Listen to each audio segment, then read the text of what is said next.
Nesta edição, o programa TVDH fala sobre os desafios da educação do campo em tempos de reconstrução do país. Eu, Helena Dias e o professor Manuel Moraes, advogado e coordenador da Cátedra Unesco-Unicap de Direitos Humanos, Dom Helder Câmara, recebemos Rubineuza Leandro, coordenadora do setor de educação do Movimento de Trabalhadores e Trabalhadoras Rurais Sem Terra, MST, em Pernambuco, e também pesquisadora da área.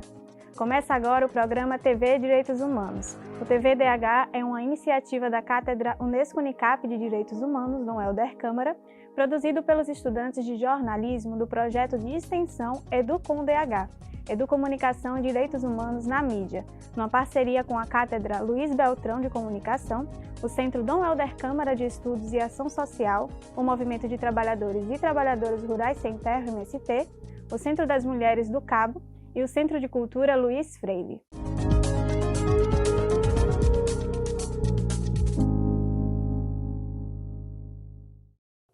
Muitas são as pautas atuais a respeito da educação no Brasil, seja como vão se dar as mudanças propostas pelo novo ensino médio no atual governo ou a atualização da política de cotas nas universidades federais.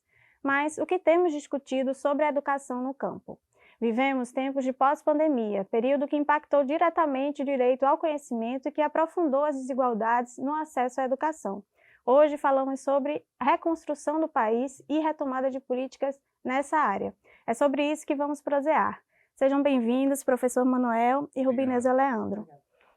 Rubineuza, quando a gente fala de educação do campo, a gente está falando de educação para quem? Para começar a conversa. Boa tarde. Quando a gente fala da educação do campo, nós estamos falando de uma concepção de educação que tem como marca os sujeitos da luta pela reforma agrária, pela demarcação de territórios, organizações que vêm, ao longo da história, fazendo a luta pelo acesso à terra. E esses sujeitos, de forma organizada, que luta pelo direito à terra, nesse processo descobre também que não foi só a terra que foi negado, foi o direito também à educação. E passam a fazer a luta pelo direito à educação, que já é um direito garantido em lei, mas que para essa parcela da população, dado o seu caráter histórico de negação de direito a essa parcela da população brasileira, acaba sendo negado e esse sujeito em luta começam a fazer luta por esse direito também.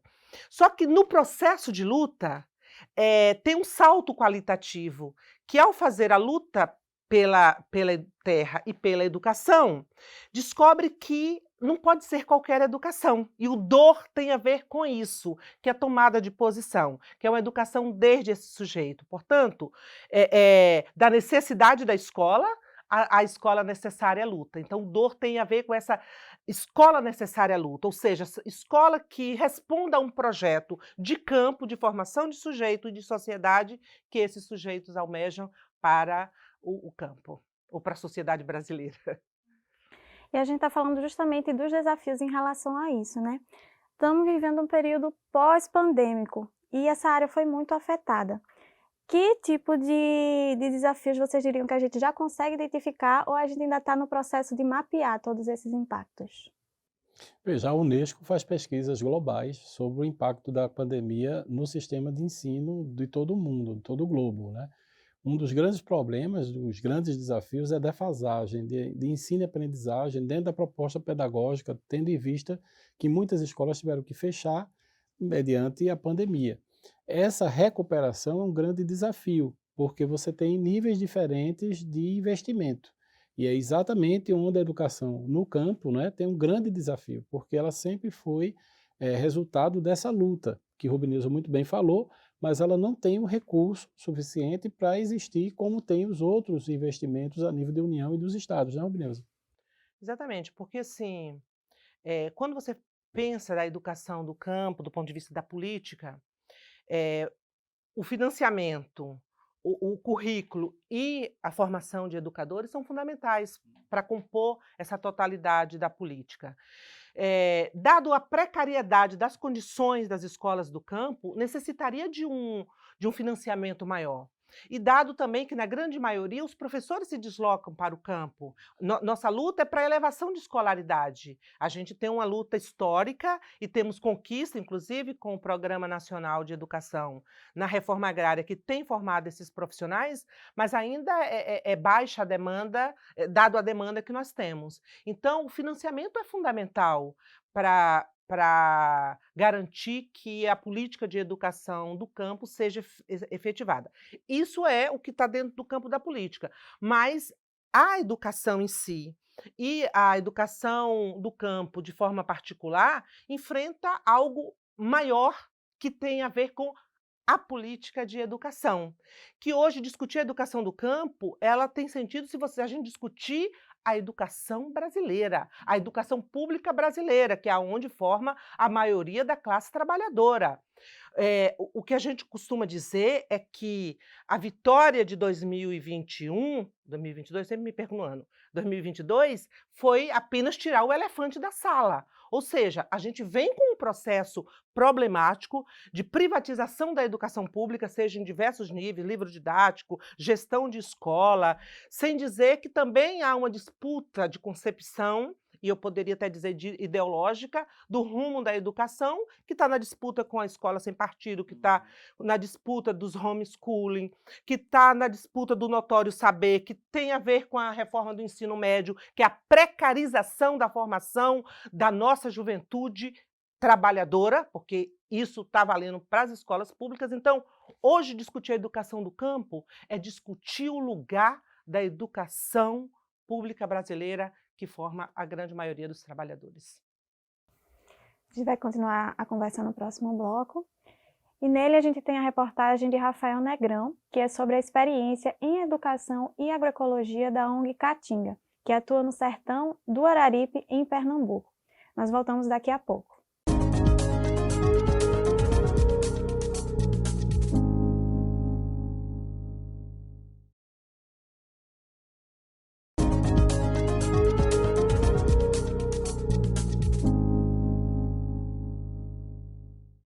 Estamos de volta com o segundo bloco do TV Direitos Humanos, que nesta edição fala sobre os desafios da educação do campo em tempos de reconstrução do país. Nós estamos aqui com o professor e advogado Manuel Moraes e a coordenadora do setor de educação do MST em Pernambuco, Rubineuza Leandro. Agora a gente vai para a reportagem de Rafael Negrão. Há 35 anos, a organização não governamental Caatinga, situada em Oricuri, no sertão do Araripe pernambucano, desenvolve diversos trabalhos com foco na educação no campo, envolvendo crianças, adolescentes e familiares. A base do trabalho é a agroecologia.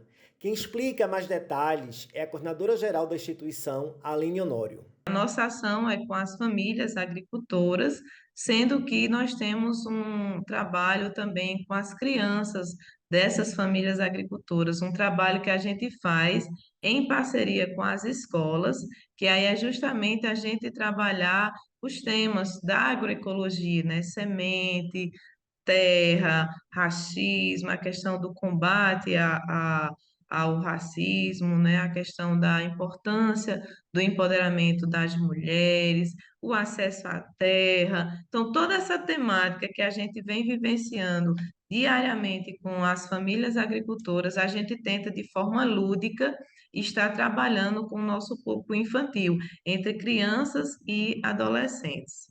Aline revela que, através da educação contextualizada, o Caatinga trabalha a realidade das crianças do campo, fazendo com que elas descubram as riquezas de um território, mostrando a importância de viver em harmonia com o meio ambiente. O nosso objetivo maior é, através da agroecologia, através dessas crianças que estão no campo, ali vivenciando a educação, a gente, através da educação contextualizada, trabalhar a realidade dessas crianças, né? Porque as crianças, elas vivem em meio a uma riqueza, que é sua área rural, é de onde o alimento sai, é a partir daquela terra que ela está produzindo, que a família está produzindo, que sai esse alimento. E aí a gente quer, através da vivência da agroecologia, mostrar a importância da terra, mostrar a importância da produção de um alimento isento do veneno, mostrar a importância de vivenciar esse trabalho em harmonia com, com o ambiente, né?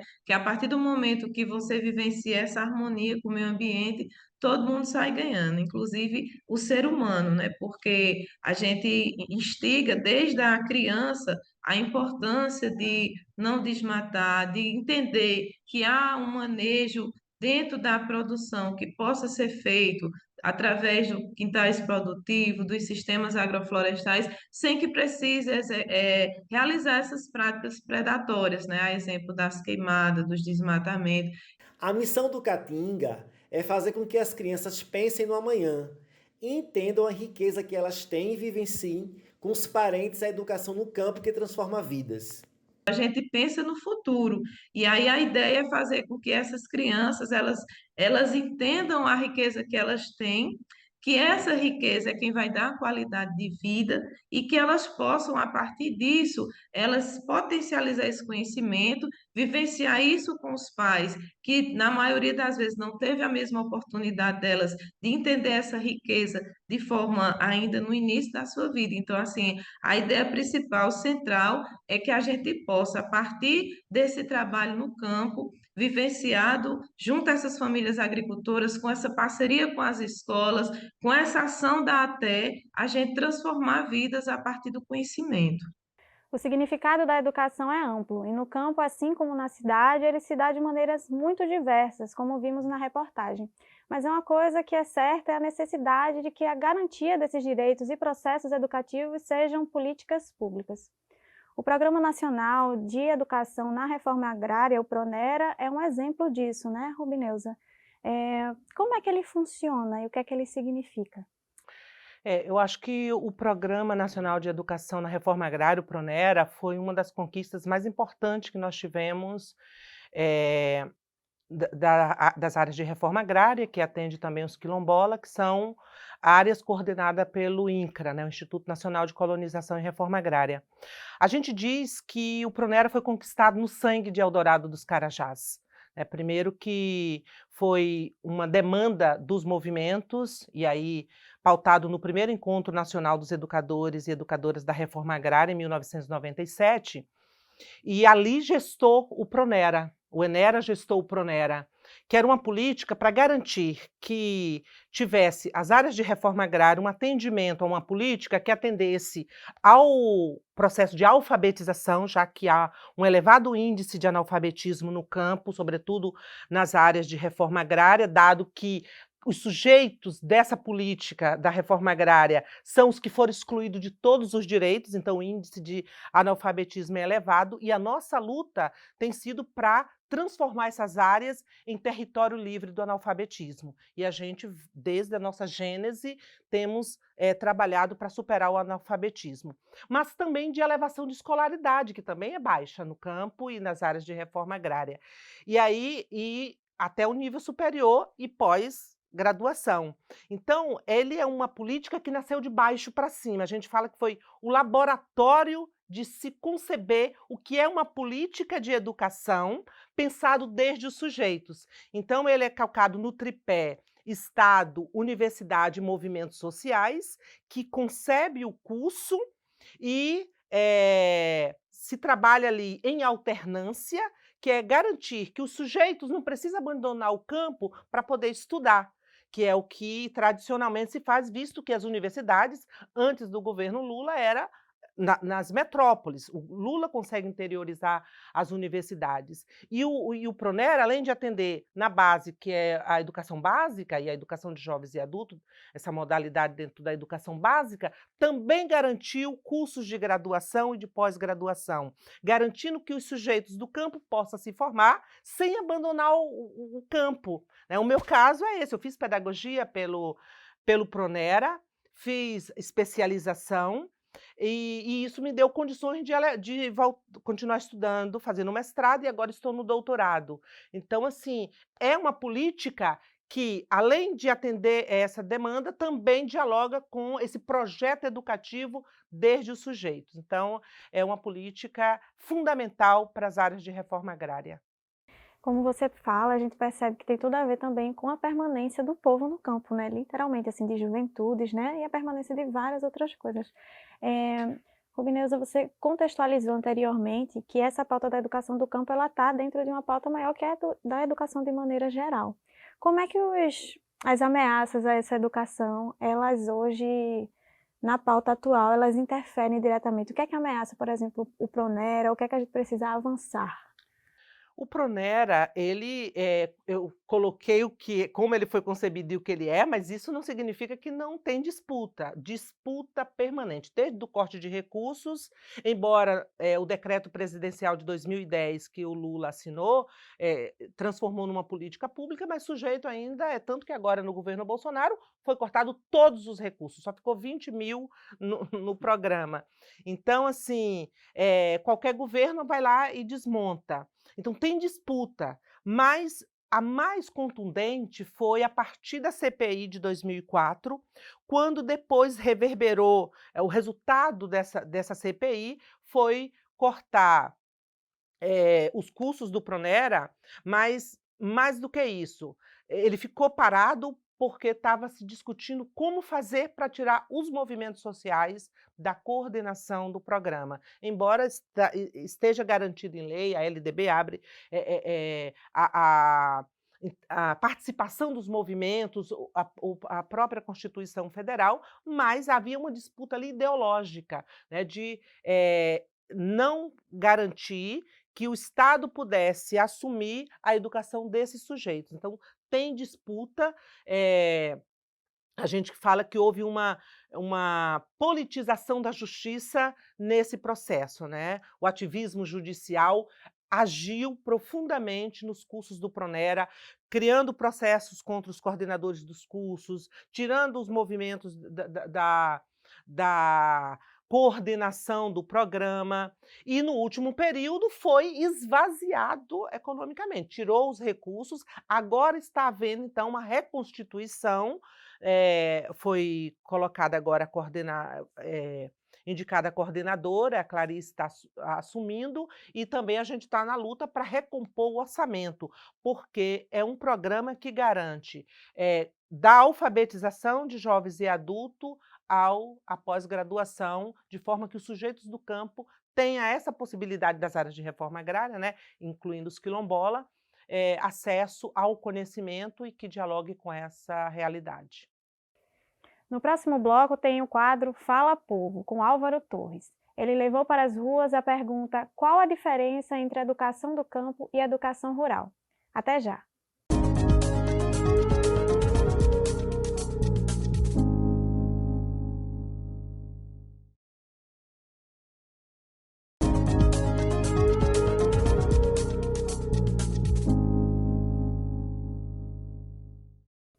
Estamos de volta com o terceiro bloco do TV Direitos Humanos, que nesta edição fala sobre os desafios da educação do campo em tempos de reconstrução do país. A conversa é com o professor e advogado Manuel Moraes e a coordenadora do setor de educação do MST em Pernambuco, Rubineuza Leandro. Antes, vamos conferir o quadro Fala Povo, com Álvaro Torres.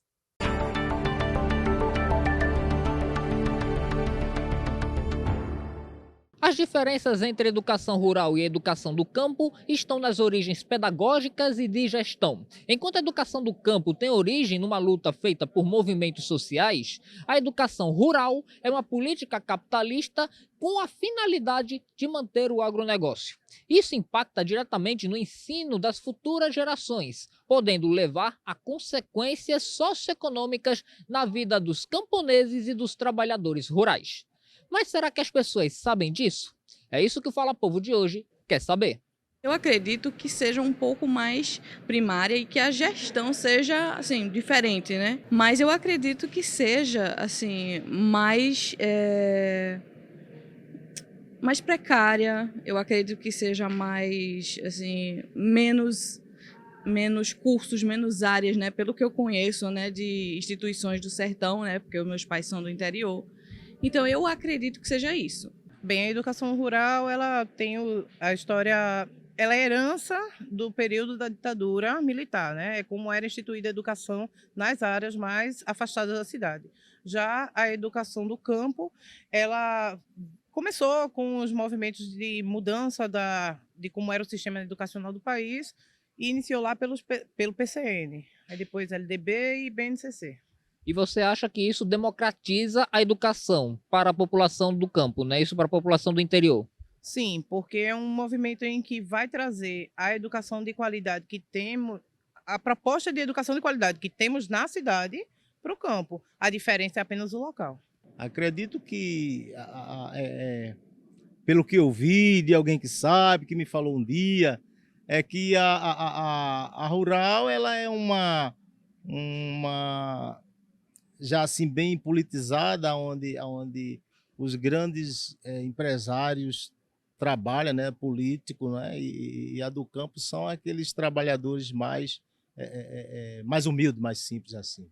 Rubineuza, explica pra gente qual é a diferença entre a educação do campo e a educação rural.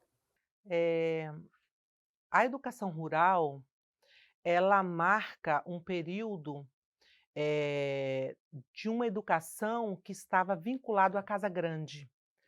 Então, a educação rural ela está muito vinculada a uma educação que um pouco expresso no movimento ruralismo pedagógico, que é a fixação do homem no campo. E não se trata disso, se trata de garantir uma educação que possibilite às pessoas viver no campo e ter o conhecimento, o que a gente chama do conhecimento unitário, que é o pensar e o fazer sobre o mesmo processo, né? A educação rural, ela imprime um extensionismo, um localismo muito vinculado às relações de poder que o campo exerce, do controle, da reprodução no campo, de uma transposição de uma educação urbana para o campo e, sobretudo, da fixação do homem no campo. Não se trata de fixar o homem e a mulher no campo, se trata de construir uma educação que sair do campo seja uma opção, não uma condição. Eu posso sair do campo, mas eu não posso sair porque a política não me atende dentro da minha especificidade. Então, quando você discute a educação do campo, ela é desde o sujeito, mas é necessário que ela aconteça no campo. Mas se ela acontecer em um centro ou numa universidade, como são os cursos do Programa de Educação na Reforma Agrária, o PRONERA, não seja problema. Por quê? Porque a concepção que está posta ali é desse lugar, né, do desenvolvimento das pessoas nesse lugar. Então, a diferença entre educação rural e educação do campo é uma mudança de concepção de educação, que tem a ver de um conhecimento que possibilite as pessoas viver, trabalhar com dignidade no campo, e não apenas uma imposição ou uma reprodução do que se vive na cidade e sobre o controle absoluto dos senhores de engenho, de fazenda. Muito bom. Manuel, você como professor, como é que você enxerga, né, essas palavras também ditas por Rubineuza em relação a essas concepções mesmo? Como é que essa concepção de educação no campo, ela conversa com as pautas da educação de maneira geral, como a questão da lei de cotas, que foi recentemente atualizada, toda uma luta para que esse novo ensino médio, por exemplo, ele seja feito de maneira diferente? Tem a ver com Paulo Freire, porque, veja, na verdade, o que é que Paulo Freire denuncia? Que havia uma educação baseada na manutenção do latifúndio, né? O latifúndio não é só extensão de terra. Latifúndio é uma forma portuguesa de colonização. Então você demarca esse território, expulsa os índios, implementa a mão de obra escrava e estabelece o dono, que é o patriarca, que é o antigo pater familias romano. Então o latifúndio é uma série de violações, né? Que não é só você dominar com o poder, mas você estabelecer o seu poder sobre as pessoas e, portanto, isso gera miséria, desigualdade, exclusão social. Então, o que Paulo Freire propõe é desmistificar, trazer a república, esse processo, esse projeto republicano da educação que tem a ver com soberania. Né? Rubineuza sabe que nós somos amigos em comum de Edla Soares, e Edla foi a grande relatora da educação no campo, né, a nível nacional, E Edna sempre disse isso: educação é um projeto de nação, educação é soberania. Na medida que a sociedade, né, não tem esse projeto, ela não tem perspectiva. Então a ideia aqui não é tirar ou pôr o homem do campo, é integrá-lo a um projeto de sociedade. Que ele faz isso na luta do campo, quando se organiza politicamente e consegue dimensionar a cidadania e ressignificar esse país, porque é isso que o Brasil precisa, né? Ser repensado. Deixa eu só completar aqui que o Frigoto fala que a educação do campo não se resume às 3 preposições para, do e no campo, mas o seu conteúdo histórico do que isso significa. A gente vive em um país fundado num tripé latifúndio, monocultura e trabalho escravizado, que perpassa, que constituiu a nossa cultura, de um país que até hoje 50% das terras agricultáveis está na mão de 1% dos proprietários. Essas terras continuam a produzir monocultivo, hoje são commodities, né? Em torno de 6 produtos que são produzidos nessas grandes extensões de terra sob o trabalho escravizado, que foram quase 4 séculos em que a pessoa não era vista como sujeito. E não sendo sujeito, não são sujeitos de direito. E hoje é o povo negro, é o povo camponês, é o povo pobre que está aí quando se tem a política é de forma precarizada. Rubineuza, nessa sua trajetória como militante e também como pesquisadora, estudiosa, você teria algum exemplo, algum relato assim que lhe chamou a atenção em relação ao desenvolvimento desses territórios com o investimento nessa questão da educação do campo? Ah, todo o nosso percurso está marcado por isso, né? Quando eu vim para o movimento, eu estava concluindo o ensino médio. Eu fiquei 10 anos sem voltar a estudar. O Pronera, volto a estudar fazendo uma graduação com o Pronera, e depois disso eu fiz 2 especialização e o mestrado, e agora estou no doutorado. Mas o meu exemplo é o que é expresso do que a gente conseguiu construir do ponto de vista do imaginário camponês, que está na fala de um sem terrinha nosso, de 9 anos, do estado de Alagoas, que ele diz: quando eu crescer, eu quero ser doutor e plantar feijão de corda.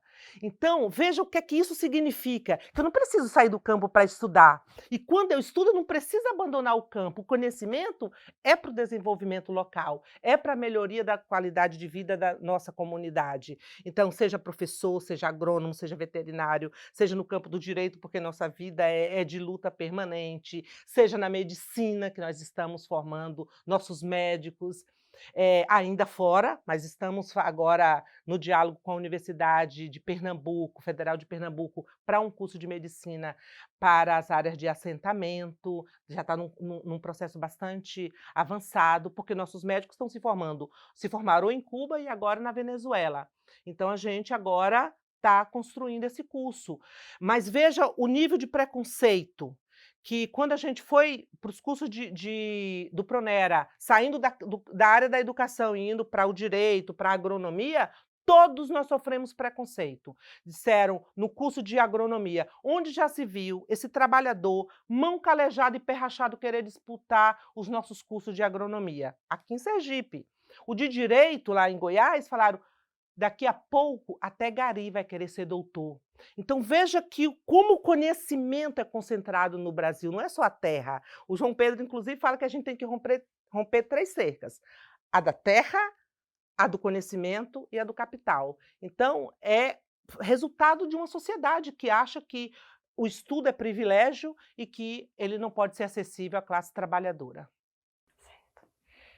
No próximo bloco tem o quadro Educar para os Direitos Humanos. É quando os nossos convidados respondem a uma pergunta feita por você que acompanha o TVDH.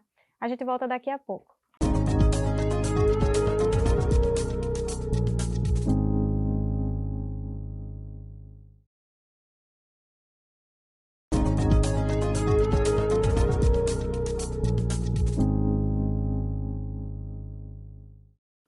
Estamos de volta com o quarto bloco do TV Direitos Humanos, que nesta edição fala sobre os desafios da educação do campo em tempos de reconstrução do país. Conversamos com o professor e advogado Manuel Moraes e a coordenadora do setor de educação do MST em Pernambuco, Rubineuza Leandro, que agora respondem a uma pergunta enviada por quem acompanha o nosso programa. É o quadro Educar para os Direitos Humanos com Alex Souza.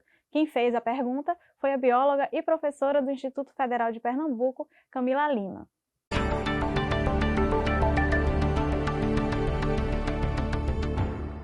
Segundo o Ministério da Educação, o Programa Nacional de Educação do Campo tem como objetivo promover a inclusão social de jovens e trabalhadores por meio da ampliação da Rede Federal de Educação Profissional e Tecnológica. Sobre este assunto, a professora do Instituto Federal de Pernambuco, Camila Lima, tem uma pergunta para ser respondida pelo TVDH de hoje. Qual é a relação da agroecologia com a educação do campo? Então, Rubineuza, qual é essa relação? Veja, nós temos buscado construir uma nova matriz tecnológica de trabalho baseado na agroecologia.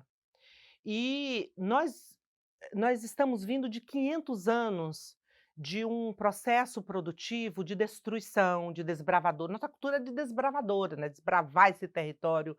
E aí, junto com isso, está o desmatamento, a queimada, o envenenamento. Isso é cultural, né? Se a gente pega o estado de Pernambuco, o que é a Zona da Mata hoje, conhecida como Zona Canavieira, né? O que foi feito nesses territórios. Há uma necessidade de recuperação desses territórios. E nós temos avançado nesse debate que nós precisamos mudar a matriz tecnológica, pautado na agroecologia, que tem a ver com democratização da terra, com diversificação da produção, e a educação é fundamental para a gente pensar essa nova tecnologia, de uma nova relação ser humano-natureza. E nós temos avançado em cursos específicos, no trabalho agroecologia e educação. A gente tem feito, inclusive, terminou agora a nossa 6ª turma de agroecologia e educação do Nordeste, que estava no Nordeste, puxado pela nossa Escola de Agroecologia Egídio Bruneto da Bahia, e agora todas as regiões do país também estão realizando esse curso. Por quê? Porque nós precisamos formar a nova geração. Essa geração, a nossa geração, tem muito enraigado essa cultura. E aí, que está pautado, né, nesse modelo de desenvolvimento da monocultura, das grandes extensões de terras. Então, mudar, não é só a luta pela terra, indo para a luta pela terra, que você muda uma concepção, que você muda um estilo de vida, que você muda o ideário. Na Zona Canavieira, na região canavieira aqui, da Zona da Mata, as pessoas acham que tem que preservar um pedaço de cana. Por quê? Porque no imaginário dela, o que dá riqueza é a cana. Então, é necessário um processo educativo e, sobretudo, da formação da nova geração para a gente ir mudando. A gente já mudou, tem muitas áreas nossas na transição para a agroecologia, mas é um processo doloroso. Por quê? Porque é econômico, né? Até você mudar, há um processo ali de tentativas, de frustrações. A terra está muito degradada e isso precisa conhecimento. Então, o conhecimento, a educação do campo tem a ver com isso, da gente poder se apropriar de um conhecimento, o conhecimento socialmente útil, né, da gente poder também, baseado nisso, recuperar os conhecimentos ancestrais e também fazer os nossos experimentos, atualizar isso, o que significa isso nessa contemporaneidade. Agora mesmo, deixa eu aproveitar para falar, nós fizemos o lançamento, esse sábado que passou, do nosso flocão de milho crioulo. E precisa, sabe, o conhecimento precisa para isso. Nós estamos agora desenvolvendo a experiência do milho, do arroz orgânico na Zona da Mata. Foi feita agora a experiência, agora nós vamos entrar no processo de produção. Então, nós estamos avançando para isso, nós estamos na Zona da Mata plantando também frutas orgânicas. Então, a gente tem que ir abandonando o veneno, porque o nível, a Fiocruz tem feito pesquisa nesse termo, inclusive tem um documentário, Veneno Está na Mesa, já está na segundo documentário, de que como nós estamos envenenando o que comemos. Comer fruta hoje, comer verdura não é mais saudável, porque há um teor, um percentual muito grande de veneno nesses alimentos. Então, a educação do campo e a agroecologia tem a ver do que nós queremos nessa relação ser humano-natureza, formar a nova geração, as gerações futuras, também a minha geração também, que precisa mudar, mas que a gente acredita que com a nova geração que está vindo aí, com essas novas ideias e o conhecimento colocado nessa disposição, nós vamos construir um referencial para o conjunto da sociedade de que é possível, sim, democratizando a terra, conhecimento, juventude, a gente produzir uma nova forma de alimentar o ser humano. Professor Manuel, Rubineuza traz muitas concepções, mudanças, atualizações. Como é que o meio acadêmico, ele já faz parte, né, ele já dialoga, mas como é que ele pode cada vez mais dialogar com isso, até não estando mesmo no campo? A ideia do reconhecimento, né? Na verdade, a gente pensa a partir do Papa Francisco, né, que chama a consciência global, né, do que ele chama de que nós estamos num lugar comum, essa casa comum. Então, quando a gente pensa no Papa Francisco, a gente já pensa nesse diálogo. A universidade hoje ela tem que estar aberta a na verdade, a esse conhecimento ancestral, que muito bem Rubineuza disse, quer dizer, esse conhecimento é estruturante, ele foi apagado pelo capitalismo, porque veja, o capitalismo é um sistema que cria preço. Então o arroz vira preço. Então o arroz não é produzido pela necessidade humana, ela é produzida pela quantidade do mercado que necessita de um produto. E o que o MST traz, a partir da fala de Rubineuza, é muito importante, porque o que nós estamos falando é segurança alimentar. Não é de preço, não é de como a gente vai vender um produto, mas de como ele significa, dentro de um processo de soberania, de segurança alimentar, um elemento fundamental para a vida, né? Alimento bom, não é? E que esse alimento seja orgânico e que ele seja viável, por conta de todo esse processo de construção de uma sociedade mais justa. A gente fala de educação, de alimentação, mas não tenta alimentar tantas coisas, né? Tantas percepções. Como Isso. diz o pessoal, alimentar é um ato político. Isso. Passa por esse entendimento. Josué de Castro. Depois do intervalo, tem o quinto e último bloco desta edição do TV Direitos Humanos. Já já a gente volta.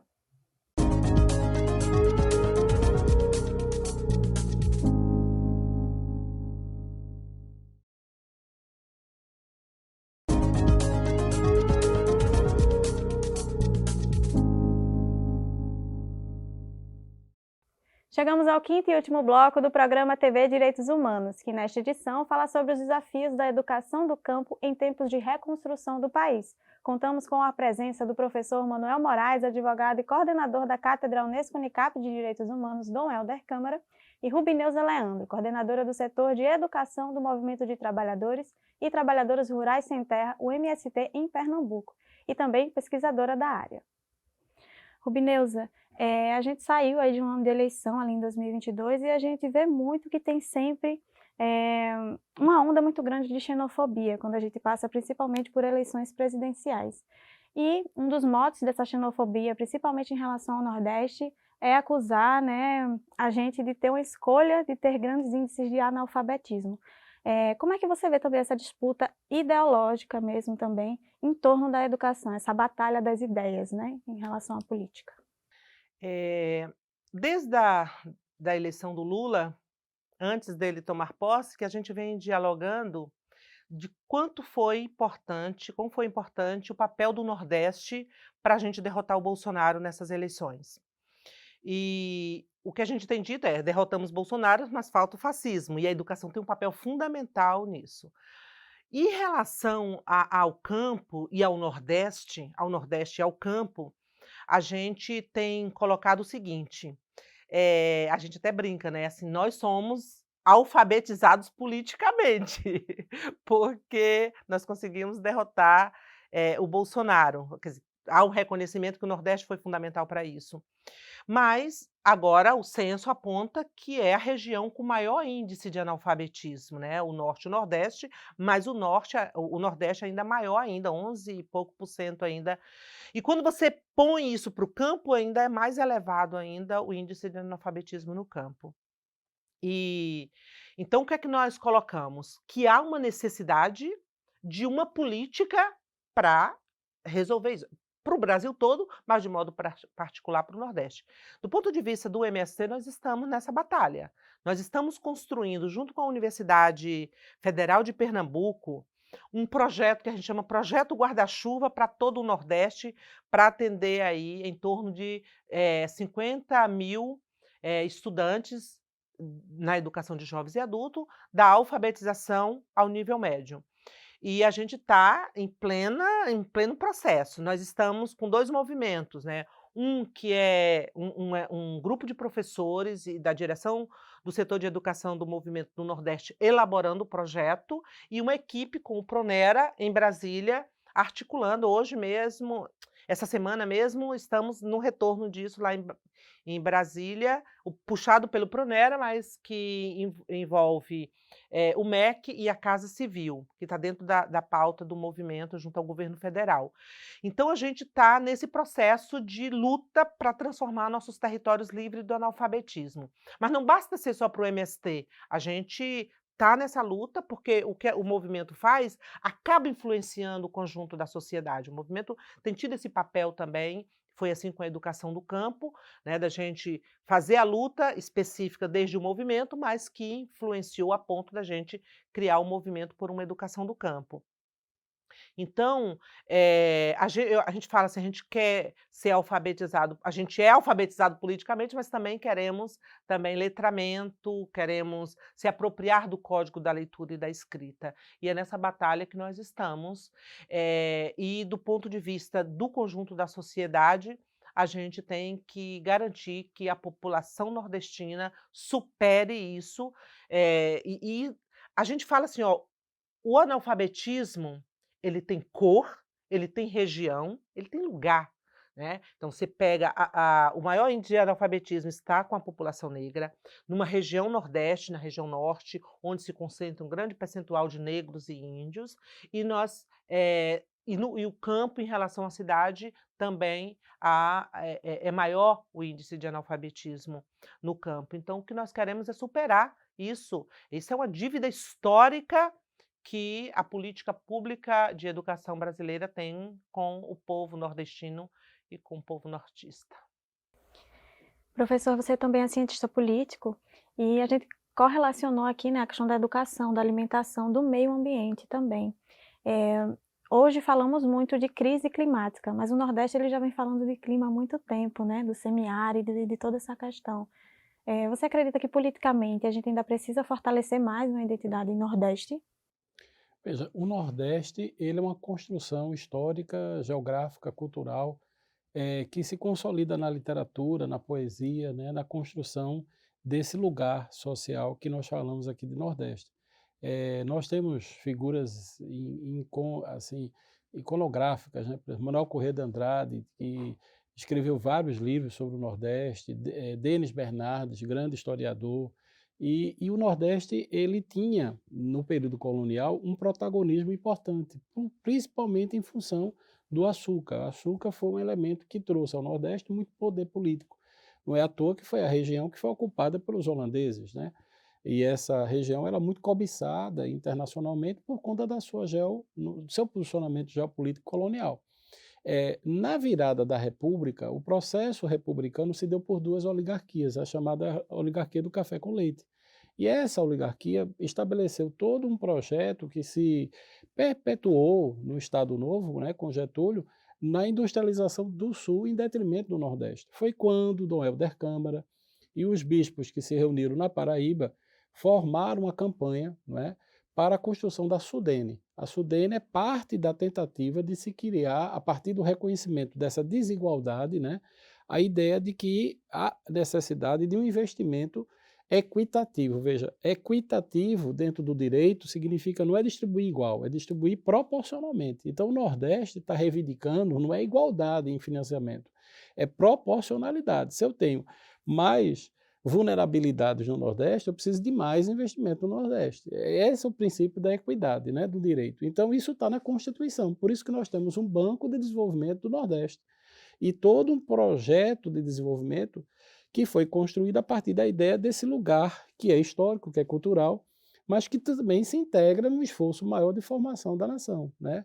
Para você ter ideia, alguns tributaristas falam da iniquidade tributária. Por exemplo, o Piauí contribui mais com a nação, com a União, do que a União contribui com o Piauí.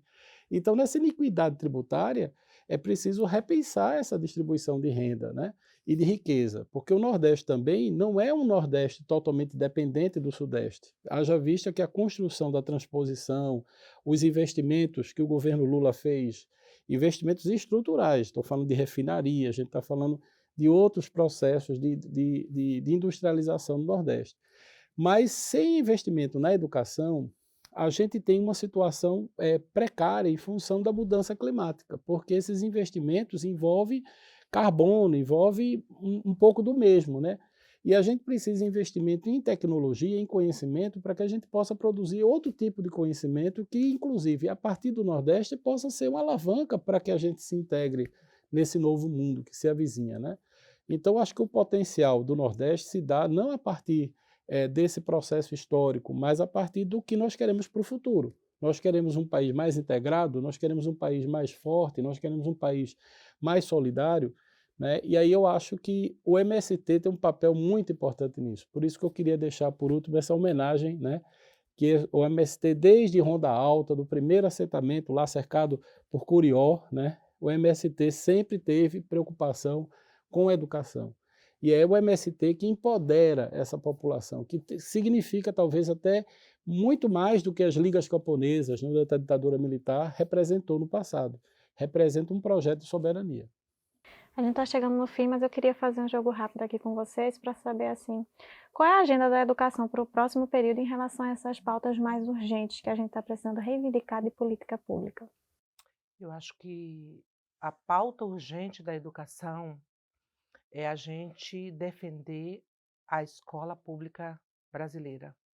Eu acho que é uma das questões que está colocando em risco a educação da nossa juventude, a educação da classe trabalhadora.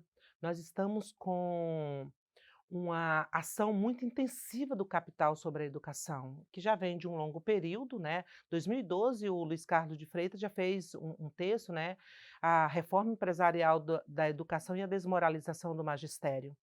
Então, nesse período, esses últimos 6 anos, eles tiveram uma intensificação, é o que eu chamo tirar o elefante da sala. Tiramos o Bolsonaro, mas os problemas continuam. A gente está com um processo privatista. Não foi revogado a reforma do ensino médio, isso coloca em risco, aprofunda o dualismo da educação. Quando você centra a formação da classe trabalhadora em português, matemática e inglês, você está dizendo que essa juventude vai ser pior do que o tecnicismo da década de 50, 60, né, de apertar parafuso. Você tira a capacidade da nossa juventude de pensar. A gente quer uma escola unitária, onde integre, que a gente chama uma educação unilateral ou educação integral, em que o pensar e o fazer está sobre o mesmo processo. Se você tira as áreas de humanas do processo da formação, que sujeito tu está formando? O Luiz Carlos de Freitas fala, se você tira as humanas, se você tira a literatura, se você tira os conhecimentos gerais, o que é que sobra? Um instrumentalismo que, inclusive, precariza, porque como é que você exige de um estudante que faça uma boa redação se ele não tem os fundamentos para fazer uma redação, se não tem o conhecimento geral para poder fazer a redação? Não cai do céu. E se a gente pega as avaliações das provas do Enem, tudo, a gente vê o reflexo disso. Nós estávamos no passado com um déficit, um nível de déficit de conhecimento, precarizou muito mais, porque o pessoal está chegando no 9º ano sem saber ler e escrever, sem conhecimentos gerais. Então, é urgente defender a educação pública brasileira. Eu acho que, para mim, é isso. Defender a educação do campo é defender a educação pública brasileira, porque senão nós não vamos ter o que defender. Se nós começamos a luta há 25 anos atrás, fazendo a luta por uma educação do campo, é porque nós tínhamos uma legislação que garantia. A Marilena Chauí fala, né, que estar na lei não significa que vai ser implementada na prática, mas abre a possibilidade dos sujeitos reivindicar na prática. Agora nós estamos perdendo isso. Então, nós não podemos, eu acho que vale a convocação. Temos que lutar para não perder o que já conquistamos. A gente agradece, né, a presença de vocês aqui no programa e espero que tenham próximas oportunidades para falar sobre esse tema tão importante. Nós que agradecemos. Muito obrigado. O TVDH é uma iniciativa da Cátedra Unesco Unicap de Direitos Humanos Dom Helder Câmara, produzido pelos estudantes de jornalismo do projeto de extensão EducomDH, Educomunicação e Direitos Humanos na Mídia, numa parceria com a Cátedra Luiz Beltrão de Comunicação, o Centro Dom Helder Câmara de Estudos e Ação Social, o Movimento de Trabalhadores e Trabalhadoras Rurais Sem Terra, MST, o Centro das Mulheres do Cabo e o Centro de Cultura Luiz Freire. Acompanhe a gente nas redes sociais e traga sugestões. Anota aí, @programa tvdh.unicap. Estamos também no YouTube, nos canais Jornalismo Unicap e Cátedra Dom Helder. Agradecemos pela companhia e te esperamos até a próxima semana.